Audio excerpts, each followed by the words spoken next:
one founder told me, I need to get more demos, but I can't get more demos if no one replies to my cold emails. And that really Yeah. speaks to, part of it is offer and messaging. Like, how are you showing up? There's a lot more to like cold outreach strategy that I'm not going to talk about. But as far as like your offer and messaging, these founders, and this one in particular, he was using AI to write cold emails.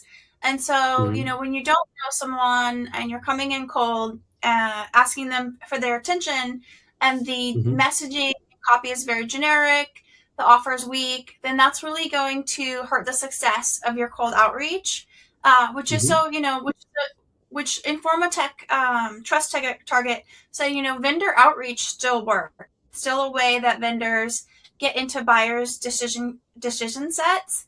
The thing Hmm. is that buyers will start with a decision set of around like 8 vendors. I think it was 7.5 or 8.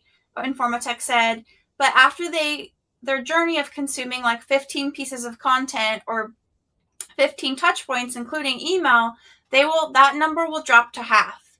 So one of the Hmm. reasons that it drops is because in that journey, as they're qualifying you and getting closer to making a decision, the content often is irrelevant to their pain points, is what Informatech reported. They reported it this year, and they Hmm. reported it a few years ago when I wrote a recent article for Joanna Weeb, is the lack of relevance and the lack of value.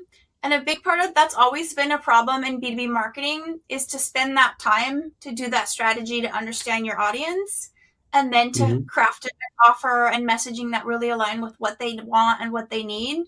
But with AI, it's so much easier to skip that now, right? Like there's this Yeah. assumption that it's push button, like you can just, presto, start creating cold emails or whatnot.